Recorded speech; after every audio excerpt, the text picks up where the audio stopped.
bitch, niggas better ante up or elevate.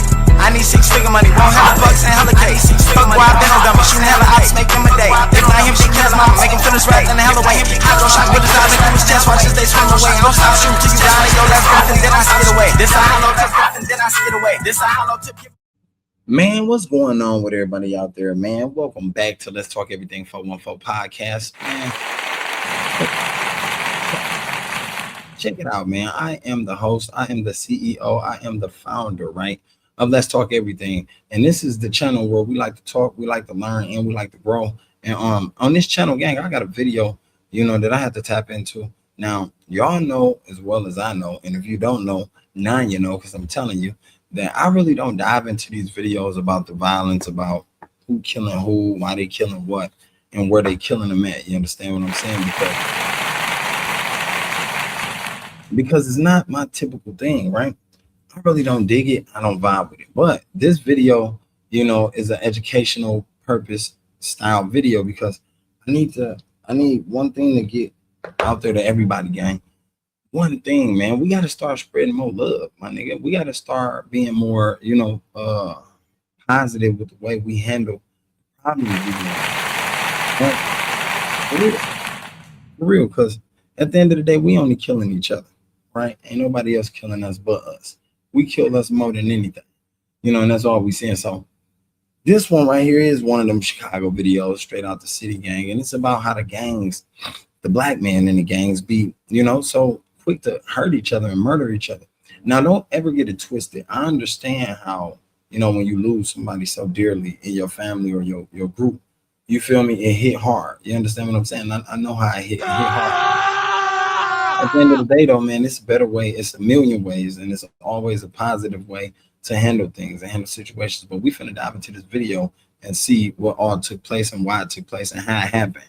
And we probably even get to see who was all involved again. So let's go.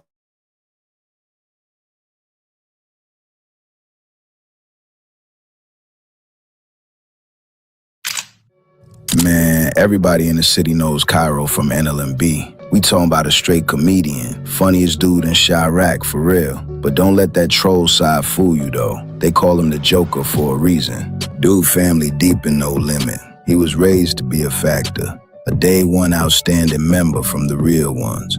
The net think it's all jokes because he always trolling on live. But the real trenches know Kyro, a real gangster who stand on business. He front line when it's time to slide.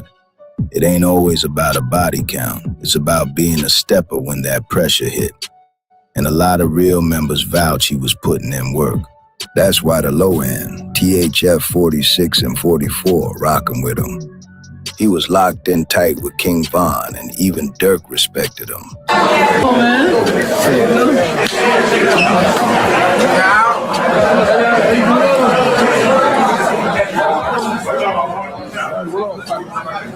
You OTF too? Before we get into it, shout out to the real ones who smacked that like button early. Keep rocking with me, gang.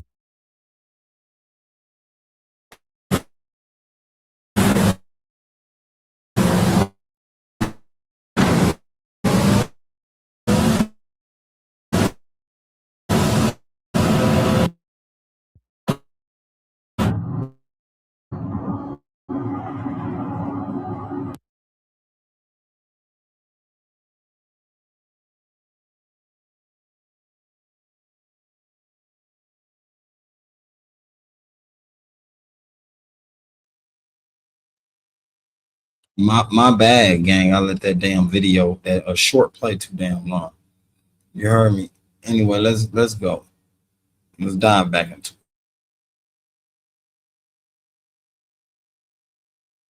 it.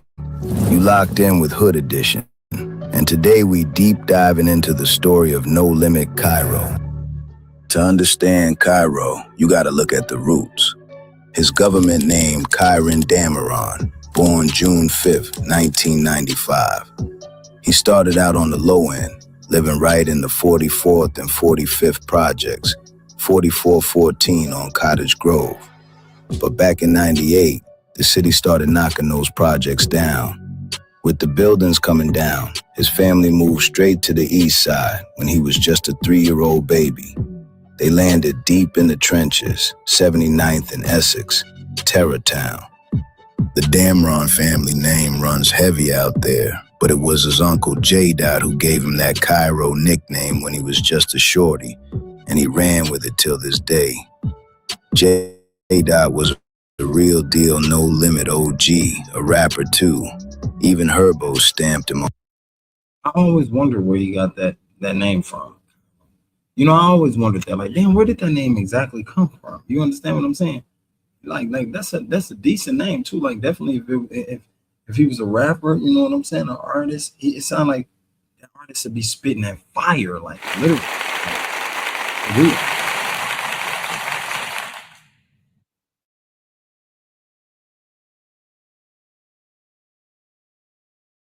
On that At the Light track rapping. Call up J-Dot, broad day face shot. That's the type of environment Kyro was coming up in from a shorty. The whole bloodline locked into the mix. His little sister Kamiko, everybody call her Kiki, is NLMB and a heavily respected face on the block.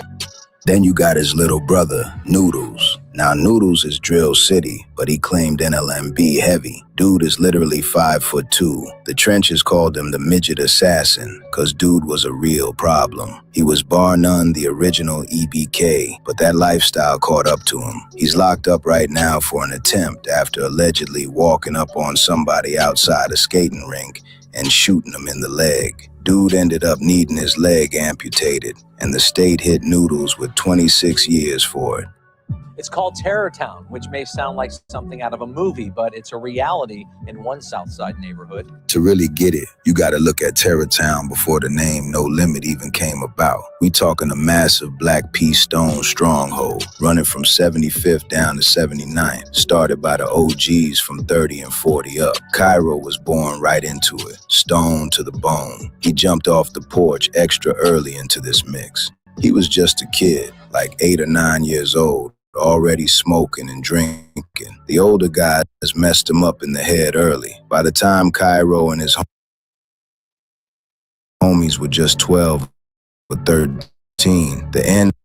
Low key, usually that's how it go in the street.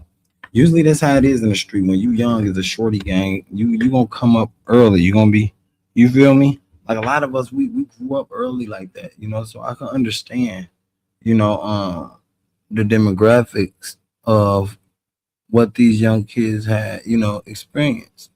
I can understand it, gang. Like I said, a lot of us experienced a lot of things. We have to grow up early. Definitely, if you was a young black male or a young black female coming from the hood, that's what you experience sometimes, you know.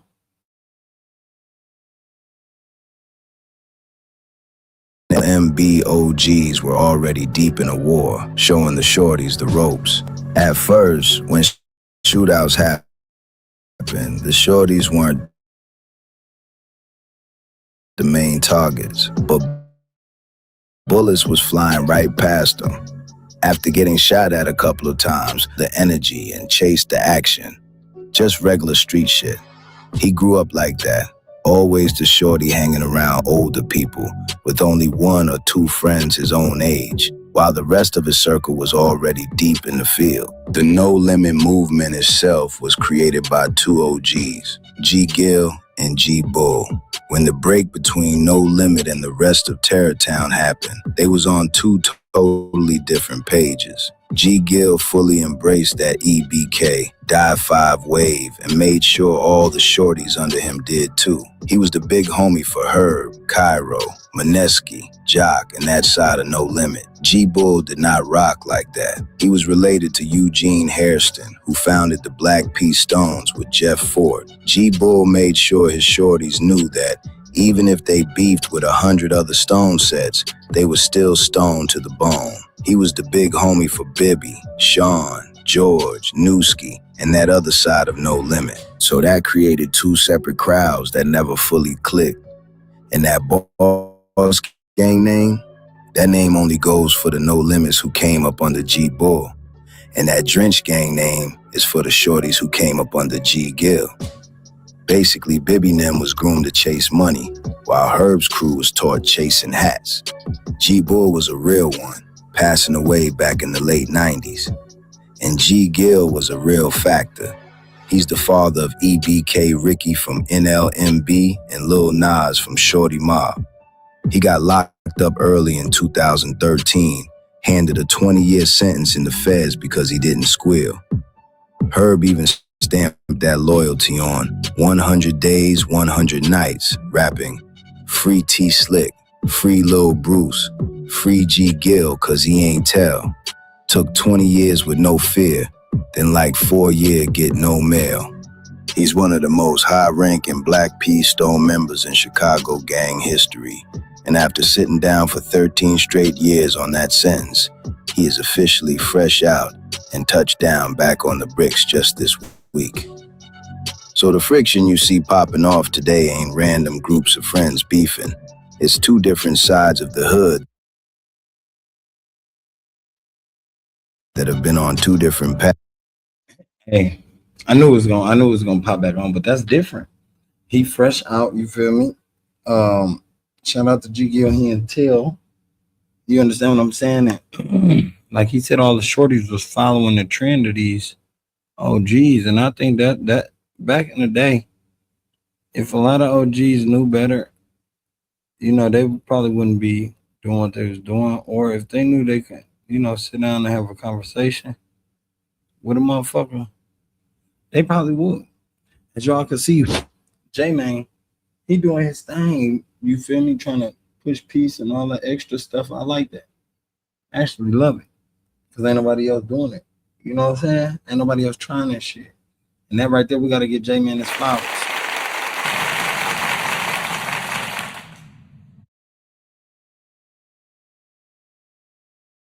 For years. To the streets, NLMB stood for the NoLimit Muskegon Boys. Just like the name tells you, it was the straight merge between different sides, Limit and the Muskegon Boys. So the stage was already set for the NoLimit half. But how did the Muskegon Boys end up becoming the other piece of the puzzle? The Muskegon Boys, or the Muskegon Block Gangsters, was a tight GD set holding down right on 78th and Muskegon Avenue. The word in the trenches is that two real savages, Dosky and Whitebread, originally built that set from the ground up. It's always wild how close these warring blocks actually are. Dudes literally be living a stone's throw away from each other.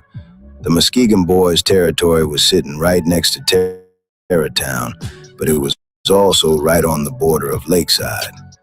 Now, Lakeside would eventually turn into a nightmare op for the hood, with that KTS Kill to Survive movement bringing pure terror to the east side. But before that era, Lakeside wasn't applying that type of pressure on the Muskegon Boys yet. It was just that regular GD on GD friction constantly bubbling. Looking to stack their manpower and protect their status in the field, an alliance was locked in between the Muskegon Boys and Terratown's NoLimit. That right there birthed the moniker we know today, NLMB. The NoLimit Muskegon Boys, aka Never Leave My Brothers. Once that link-up was official, that's when everything changed and Lakeside really started bringing that major pressure. The whole energy on the east side shifted, opening up a crazy trail of bodies and endless loss for both them and their ops.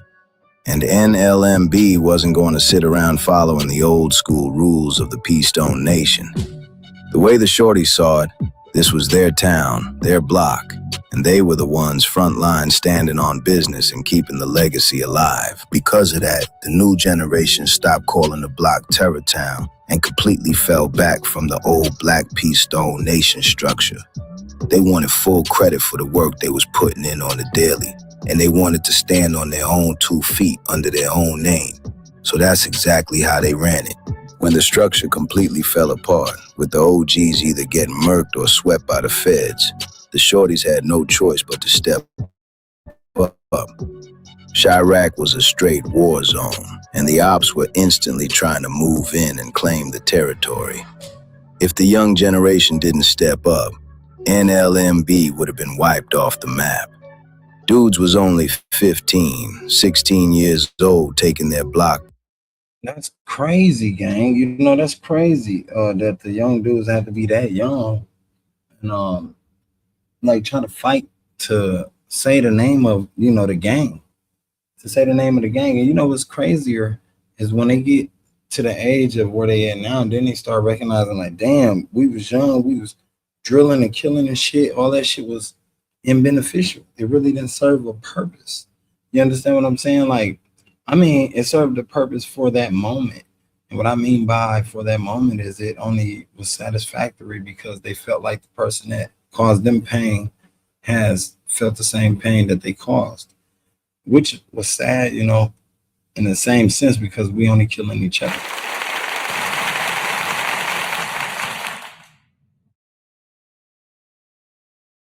To keep that movement strong.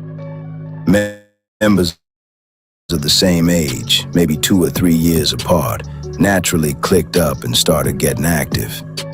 They was doing all type of street shit, robbing, trapping, and fighting every block in sight to hold the front line. Out of that tight circle, some shorties chose the music, like G Herbo and Lil Bibby forming that legendary bond. But behind the rap money was a real circle of hitters standing on business. Dudes like Kyro, Mally, Mad Max, Lil Wet, Juvie, Rock, Mineski, Jock, Fazo, Crazy James, Doo-Wop, Man, J Doggy, Big Op, Capo, Greg, and a deep circle of others. While Herb and Bibby took the rap route, steppers like Mad Max and Kyro were putting in heavy work in the field. See, Kyro didn't care about the rap wave. Dudes used to tell him he was funny as hell and should try to be an Instagram comedian or a rapper. But Kyro didn't want that clout chasing shit. He saw guys get a wave online for being funny or rapping, but they'd end up famous with no real bread. He didn't want to be famous and broke. To him, relying on rap or comedy to make it out was like trying to win the lottery. He didn't know enough to rap, and he damn sure didn't want to. He was strictly about the streets. That's just the mentality of the gang culture. Dudes inherited beefs that started before they was even born, continuing a deadly cycle with people who live right down the block. And that way of life brought endless bloodshed. NLMB was getting it from all corners, and they was damn near into it with the whole east side. Opps surrounded them from every direction. Ruthless sets like Black Mob, Pocket Town, and that infamous Lakeside crew, KTS. Dudes who literally branded themselves with targets tattooed right on their necks. By 20, I wonder, do any of these guys ever literally use some of them gang members in their sets just for decoys or just to get, you know what I'm saying? You know, just to get to another motherfucker or just to, you feel me? Like, I be wondering that all the time, like, damn, do some of these members that be in a set gang, do some of them get used? Because you could tell, you can look at some of them and be like, damn, you know what I'm saying? Or hear the way they died and be like, damn, it'd be messed up, man. But, you know, condolences to everybody that done passed away in this video. Like I said, nothing in this video is funny. Nothing in this video is to be laughed at, you know, as a joke. Everything is serious, you know, people lost lives. So let's go. Well, Kyro was 17 and already deep in the mix. But the exact moment reality slapped him in the face was February 19th, 2012. Before that day, dying was some old head business. To the shorties, the OGs was the ones getting whacked, while Kyronum felt straight invisible. But then Lakeside caught NoLimit Rock and an older member named Alamo, who was Kyro's uncle, posted outside a liquor store right on 79th and Essex. Opps came through letting it spray. Alamo was just an old head standing out there. Wrong place, wrong time. Rock was only 19. He tried to break for the inside of the store to beat the shots, but he didn't make it. They both passed away right there. Rock got killed there. Every day, billions of dollars move through businesses around the world. But what happens when something goes wrong? Fraud hides in the familiar.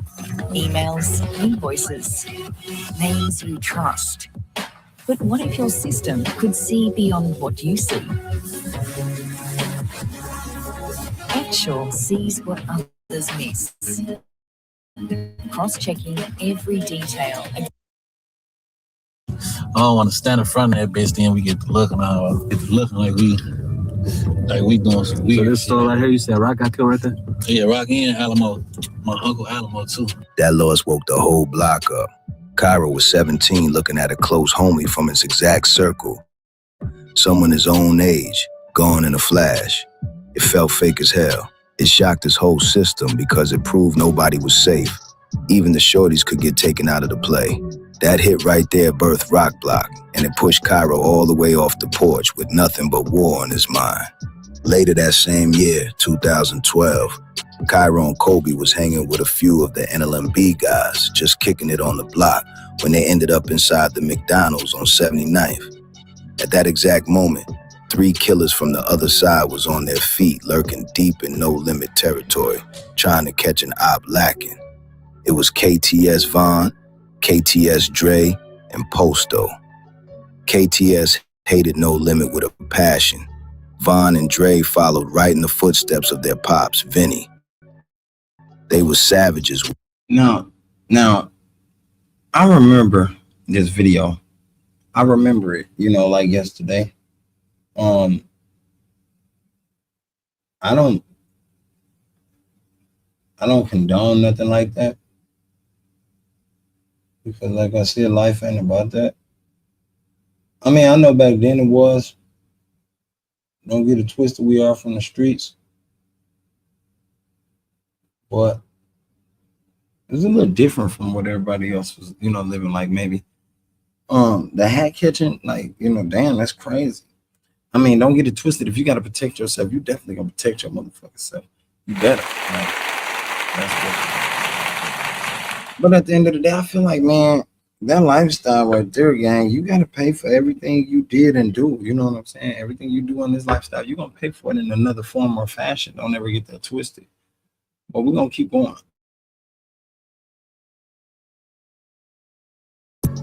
Whacking NLMB guys, putting them on shirts and wearing them in music videos just to troll. They was walking around deep in the set, recording everything on camera. We out here, cruising, you feel me? Pasto on my fucking... No, you doing it wrong, get to me. Hey, man, you finna go make a side? Shit, bro. Oh, that's some bitch ass shit. Everybody doing bitch ass shit. Go ahead, man. We out here, man. Fuck these niggas talking about, man. My killers is out. All the headers, man. Free my nigga Buddha.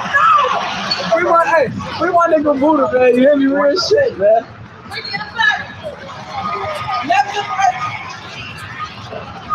Excuse me. I ain't gonna tell y'all who he is. Just know he back down. Fuck you, Tower. He back down. Fuck Tower Town.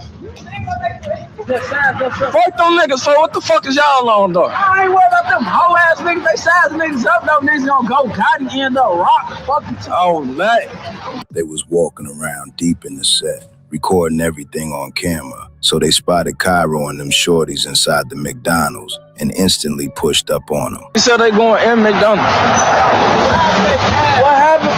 Flash, get me outside, then go pop. You got that on you? Yeah, Flash, get him outside, then go pop. Kyro was only 17. The KTS dudes was way older. Dre was already 22, and they was already known in the streets. They stepped right into Kyro's face, cameras rolling, trying to punk him and forcing him to say fuck his dead homie Rock. But Kyro stood his ground. He didn't fold. He just stood there and smiled right in their faces, refusing to disrespect his brother. Dre snuffed him right on camera, but Kyro never broke. That McDonald's tape went viral, and the ops thought they made Kyro look like a punk. Yeah, I ain't gotta go no work. We finna get that right there. You feel me? That right there, that's mad bullying, gang. Come on now, you niggas overgrown, and y'all doing this to a 17-year-old. That's how you know, it was nothing for them boys to be doing. Y'all boys should have been out there making some money. You know, chasing hands. Come on, man. 17. Come on, 17 gang. Lord, that's them niggas, man. That's why black men gotta learn to come together. Black men, we gotta do better. McDonald's for we ain't on there with y'all. Y'all good? These no limbs, man. These are no limbs. Damn, why you back there? It don't work here. Where you going? It don't work here. It don't work here. We ain't no sit with y'all, but y'all good, shorty.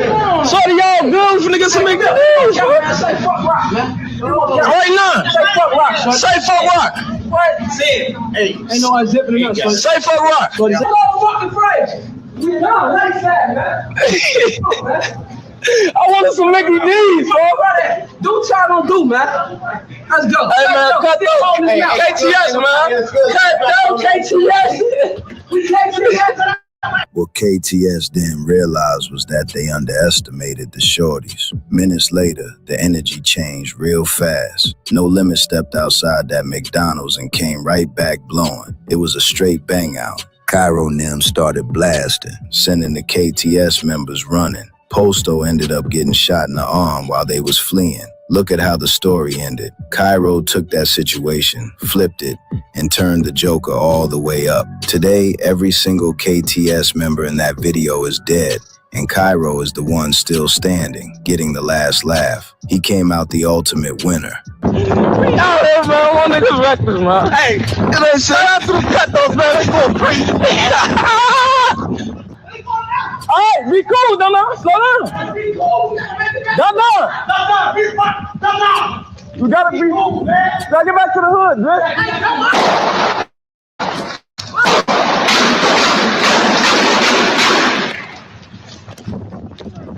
Yes, we got chopped.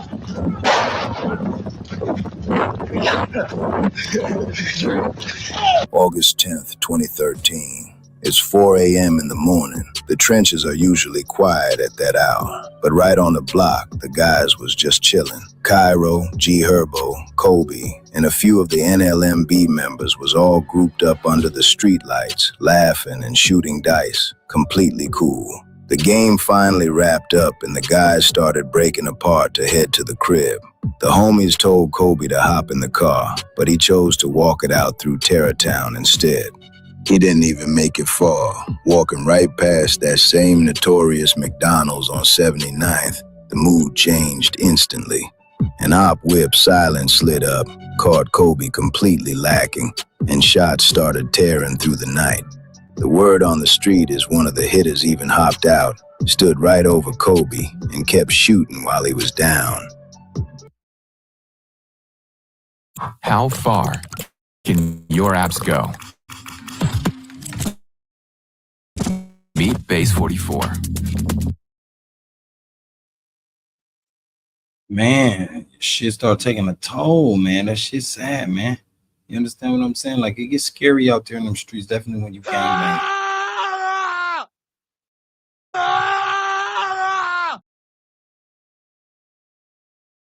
Back where the dice game was, Kyro and Herbo heard the block echoing.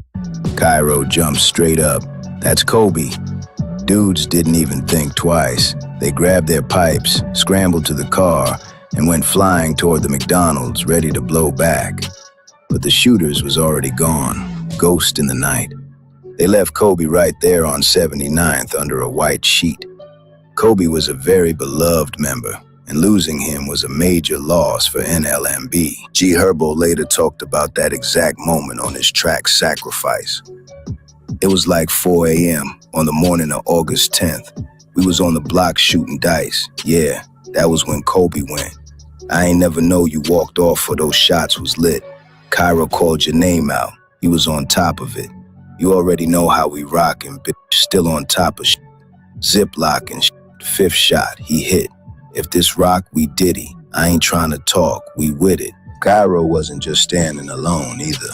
He was locked in with some of the biggest hitters in the city. On the low end, he had family ties deep in THF 46 and 44. Dudes like Gino, aka THF Trouble, Raheem, and Rome was his straight cousins. But on his own block, Kyro's right hand was Mad Max. Before the city called him C-Money, he was just Lil Chris. They became best friends the real way, clashing and fighting in school before becoming tight. Max was always on business. He wasn't just a stepper catching hats, he was a real go-getter. Back then, Kyro and the guys was completely broke, just sitting in the trap. Max would go out there by himself, hustle up the money, and come back to feed Kyro, split the cash, and make sure he was taken care of. When it was time to stand on business, Max didn't need a crowd. He'd go handle it completely alone. By 2014, Kyro was 19 and caught his first handcuffs. In April, he went down for a gambling charge, but Kyro bonded him out fast. A few months later, on the 4th of July, he got knocked again for another pipe case. But killers know killers. After getting out later Wait. He said, but Kyro bonded Kyro out fast. How Kyro? Oh, wait, he bonded Kyro? That's some scary shit.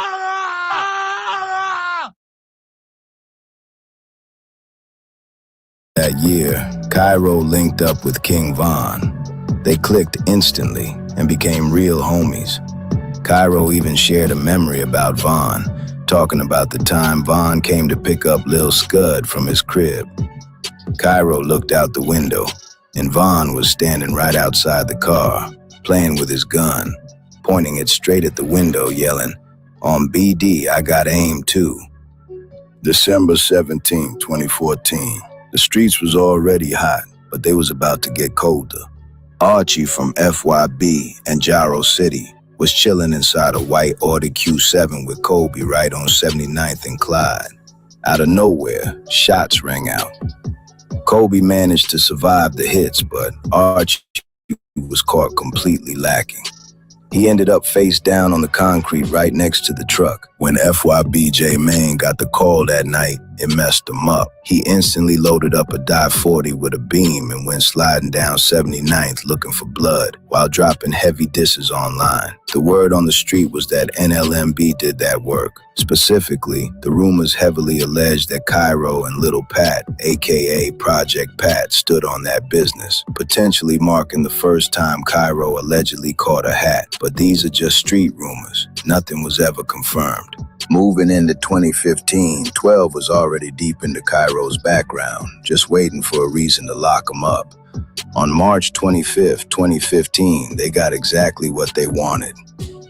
Manny from 600 hopped on IG and Twitter talking crazy and saying he and Kyro was gonna beat up the judge. Manny actually tagged Kyro right in the post. Kyro, thinking it was funny, replied to the tweet laughing and agreeing with him.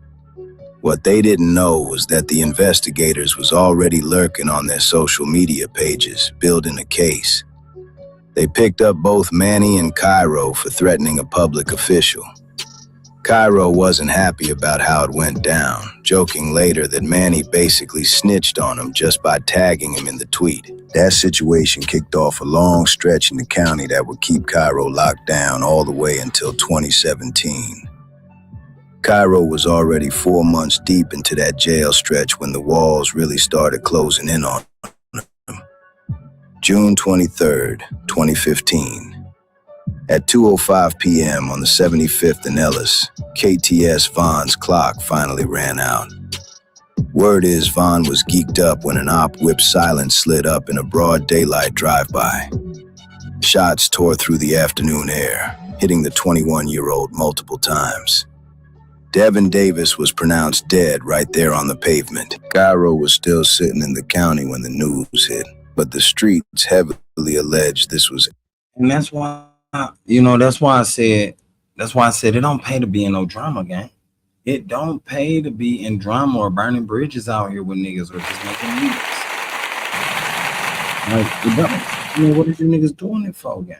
Make this shit make sense, man. Live your life. Get rich. Do something like that. NLMB work, specifically tied to his right hand, Mad Max, aka C Money. The internet instantly caught fire.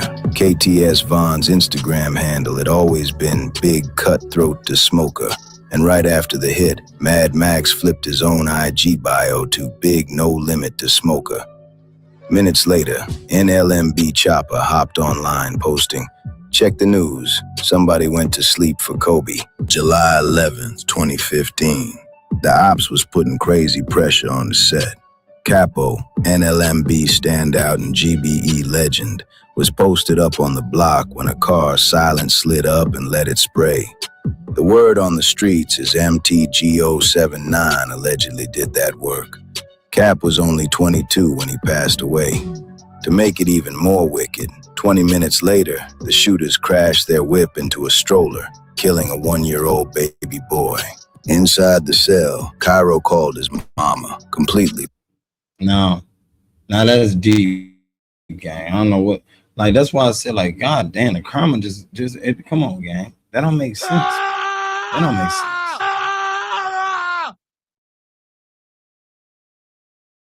Broken. It felt fake as hell. Capo was the one dude everybody had high hopes for. The CEOs downstairs even knew how deep it hit. They walked up to Kyro's cell just to check on him, letting him stay out on the tier for extra hours just to breathe. But sitting in that cage, knowing you can't even go to the funeral, that shit hit different. Then came 2016. Kyro was still in the county, locked down on that same heavy stretch, when another close homie died. This time it was Lil Gage. He wasn't even 16 yet, but he was already a heavy respected factor on the block.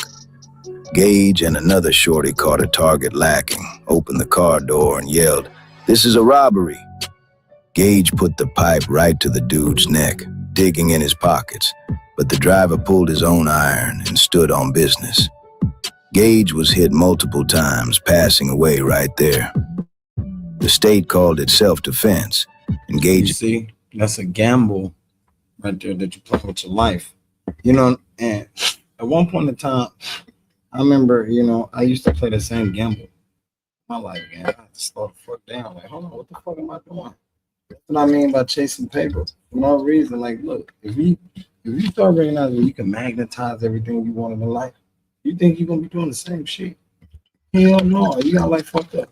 Ain't nobody gonna be doing the same shit, but nigga, you're gonna be stop playing. You're gonna be doing what the fuck you supposed to do to make sure you can be out here to make that bread and survive and feed your people. Homie took the robbery rap. Just like that, Gage Way was born. July 7, 2017. Shooting Black Mob pushed up on the set and caught a main face off guard, catching Lil Pat, aka Project Pat, sitting in his whip and letting it spray. Project was hit 15 times. Shots tore through metal and bone, shredding his leg so bad the doctors had to take it.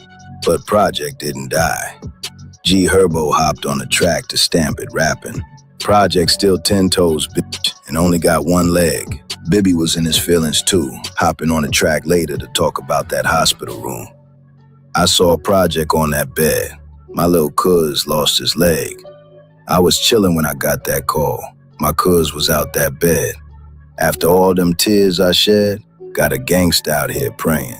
Some old nigga's about to die behind this shit, and I ain't playing. NLMB wasn't about to sit in the field as target practice. They wanted blood, and they didn't wait for the get back. Just 3 days later, July 10th, 2017, Shooter Shells walked out of his house, stepping toward his black Chevy Impala to catch a friend's court date. What he didn't know was that a hit squad, allegedly Mad Max, Mineski, Mally, and another face, had been camped outside his crib for 2 straight hours, just waiting for the door to open. When Shells stepped off the porch, Max, Mally, and a shooter with dreads hopped out with switches barking. Over 40 shell casings painted the pavement.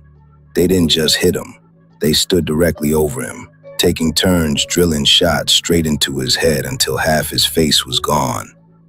Lil Bibby hopped right back on the mic to put the ultimate period on Shells' legacy. To have the face gone? bro? Like, what the fuck?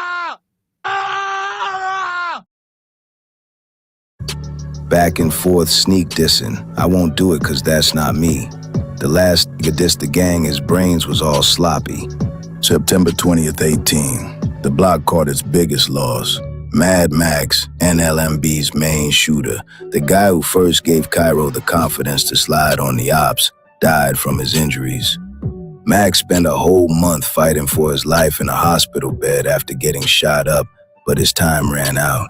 The Lakeside shooter who did it, Terrell Webb, aka KTS Hellrail, got caught by police 5 minutes away from the crime scene, but 12 claimed they didn't have enough evidence for a real conviction.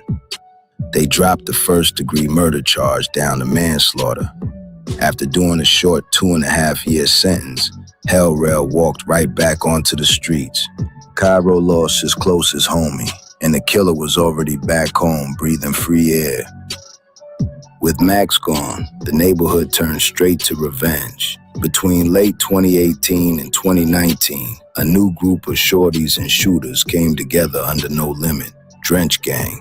While Max getting taken out was the spark, it was the tragic death of Lil Greg that played the major role in locking his crew in. His passing turned up the heat on the block to a whole different level. This was a strict get-back crew. You couldn't just say you were Drench Gang just because you hung out on the block. You had to actually handle business and put in work to claim it. Kyro and Lil Wet, aka Wet 'em Up, was the main factors, holding it down with the set's top shooters, Big Op, Mally, Merch Moolah, Lil Ro, aka Baby Drench, Muwop, Lil Los, Lil Hot, Velo, Varro, and Mineski and others. By 2020, Drench Gang was already putting in heavy work. They caught a main face from Pocket Town and KTS named KTS Rio. Rio rep both Lakeside and Pocket Town, and he was the little brother of Lil Les. He was super close with KTS Vaughn and KTS Dre. Because he had survived the streets for so long, Rio felt completely safe. He was sitting in a car with 2 other people, just chilling at a gas station on 7050 South Damon. He had no idea Drench Gang was already on his trail. Shooters rolled up on the car and let it spray, slumping Rio right there in the seat. Street word is that Kyro was there, but the main ones handling the business were Lil Los and Faro, Big Op. This play was pure revenge for Faro. 9 years before, back in 2011, KTS Rio was the one who allegedly took out Faro's dad, an older member named Boss Blizz. Faro grew up, joined Drench Gang, and waited nearly 10 years to get his get back. Lil Wet later confirmed the whole situation on the track, rapping, Rio got Blizz caught in the mix, Vaughn and Dre got left in a ditch. Drench Gang proved they don't care how many years go by. Big Op Faro got his get back for his pops, and they officially scored on the Opps again. February 2021. Kyro and KTS Dre went at it heavy on Instagram Live. Dre was talking crazy, dissing NoLimit's name. Kyro just sat there, taking it all in, keeping a straight face. This is how we grew our podcast to over 10,000 listeners without spending hours editing each week. First, look up Riverside, then create a free account. We chose Riverside because it's an end-to-end platform for podcasting, meaning you can record your podcast with studio-level quality, edit seamlessly with the help of AI, and publish directly to Spotify, all within one platform. One of my favorite parts is the editor. Because it's so fast and easy to use, we can manage all the editing right within the platform and not have to export the video to a bunch of different tools. If we ever get on a tangent that I need to edit out, I can just select the part of the trend, moves that part from the video. It makes it so literally anyone can edit these without editing experience and without even being able to listen to the episode. The captions take just a couple clicks to add. What up, little G? What's up, little girl? I see that they just sent me that page. But you want to do sneak this on me. Who sneak this? That you in that video, Goofy. Man, I don't even think about niggas. You just sit on the I'm live. talking about that tip, Bro, that it don't matter that what free bed cash shit, man. It don't matter what I say. Why you always gotta talk over a motherfucker? Listen, you know we used to talk on the phone all the time. I know, but look, you just said on live. That's the fans on here for you. Ain't gotta do all that extra shit. Go ahead. Let's talk like regular niggas. Man. Let's talk like regular niggas, folks. Look, I'm only staying over here for like 3 minutes. Then after this, I don't give a fuck what you doing, man. Listen. Then I'm gonna call you another day, and we gonna talk for like 2 hours and state real facts after this shit. Man, how the fuck you don't even know if I want to talk to you, nigga? What's up? I'm trying to see why you lying on me though. All right, tell me a lie. First, tell me this. How you say? Hold on. Niggas never want me to speak that shit. Don't do that. All right, hold on. Listen. They just said, you just said that that's the only shit I'm known for. I want you to stamp it on one of your homies. I ain't trying to be disrespectful, none of that shit. I want you to stamp it on one of your homies that you ain't never heard no. I want you to stamp it on. Listen. I'm gonna put this on my homies on Cut Though Gang, on the whole gang, every last one of them on no gangster shit, no gangster shit about you. Why you just like that? I personally don't know no gangster shit. So you ain't, you ain't never. Alright, so look, check this out. You ain't never heard no gangster shit about me and nothing at all. No, don't do that. Stop cutting me off. You just said on live. I want to hear. Because you just lied. You just said on live and told a nigga, let a nigga tell you ready to expose Goofy dude, man, how he be running and doing this, how he be running for y'all, how y'all used to chase him. When y'all ever chased me? Whoever chased me? Whoever chased me, bro? You over east. Fuck internet. The whole east side gonna hit it. Whoever chased me, nigga, on 79. What did niggas run from me? What did niggas run from me? You did get chased. Who chased me? You chased shit before and you got your ass chased too. I chased unlimited shit. But listen though, you got your ass chased too and you ran a lot of times. Now who? So you not Superman, bro. On what you never ran from us, period. Stamp that. Put that on your brother. Anything you never ran from us. In those situations, you never ran from nobody from NoLimit, folks. I don't know. Hey, look, this what I can Who you run? I said, put it on your brother that you never ran from no nigga, no limit. Stop saying my brother. Stop saying my brother. You don't get to say you. I'm just saying. Well, I'm not. But look, this what I'm saying. This what I'm saying. Why you still ain't stamping yet? Why you still ain't? You put it on rock. I ever ran from you. Put it on anybody that you never ran from us. Put it on one of your homies I ever ran from you. You ain't have to run from me. Okay, put it on your homies I ever ran from the other nigga who got on live and said I be running from y'all all the time. Why you going around this shit? Why you going around this shit? Let's keep it real. I'm known for running. That's what I'm known for. I'm just saying, why you saying you never ran from none of us, period? Hey, look, I don't know who I ran from. You know, there's been times I'd have been on 79 for a little weird shit that happened. I probably did have to run, but not from an individual, not from you. It don't matter. You ran a lot of times. That's why I'm telling you. When? You ran a lot of times. Bro, I just said, have I ever ran from you? Have you ran from me before? Hell no. On what? I never ran from you. I only sent you one time. Never ran from me. I only sent you one time in person. And that was that day. And I ain't even run that day. Hey, you hear me? You lucky we on live. You ain't never ran from me. Listen. Hey, y'all ain't all ran from me at once. Hey, look. You ain't never ran from me a lot of times in your life. Like, y'all ain't never had to run a lot of times because of me. Like, all the time. Like, unlimited times. Like, come on, listen. I'm finna ask you this question. I ain't make niggas run. No, listen. Everybody run. Bro, like, who hold on. Look. I'm finna ask you one more time, bro. I'm finna ask you one more time. Fuck is you talking so about? You never block. I ain't make niggas run off since we gonna speak facts over East. I'm finna ask you one more time. Folks. Can you stop talking over me, man? What up? So you never heard my name and no gangster shit with your homies? Any of your homies? I want you to put it on any nigga. I ain't gonna lie to you. Listen to me, no, folks. If you did anything, you got away with it, folks. We do not be thinking that, but we think you. On what? Look, listen. We think you. I'm finna get off. I'm finna get off. You just lied. You just stunning. You just told Flock when Flock just was on your live. You just said if Flock just told you he get down, you just said, "Oh yeah, that's Lil Bro though." No, I didn't. I said, but I also said he not on shit. On what you just said that? I told Flock that boy no watch that shit. Boy, I said you wasn't no shit. What? You tweet. He said you get out. I'm gone, bro. 5 minute conversations. I told him you not get down. Flock was like, man, But the streets knew you don't disrespect the set like that. The Steppers and Drench Gang were already planning. They were patient, just waiting for the right chance. That chance came 4 months later on July 10th, 2021. Dre was sitting inside Cook County Jail. The second his fiancée posted his bail, NoLimit already knew. They were camped outside, waiting for him to walk out. Dre was 31 years old, walking out of the jail trying to get into a car. He never made it inside. Police say a man who was apparently ambushed after being released from Cook County Jail in Chicago was shot about 64 times. 31-year-old rapper Landre Sylvester, who also goes by the name KTS Dre, died.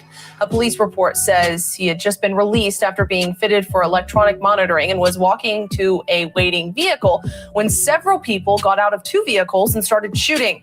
A hit squad rolled up right at the jail gates. Word on the street is Kyro was the driver, while Lil Wet hopped out with a switch, and Pharaoh... Damn, that sounds like a big back door, man. At the end of the day, man, that's my time, man. If y'all want to see the rest of that video, man, y'all better make sure you go check it out. I love y'all, man. Y'all make sure y'all stay safe out there. Watch your back, watch your ass. I'm out. The gang, them grew up in piling. Couple of groupies to fit with. High, no turbulence, vibing. Higher than you niggas getting. Flying while you niggas flyless. Your kind is scooter dependent. I come something new when I'm driving. Driving off the roof, no ceilings. Got a skyline view when I'm riding.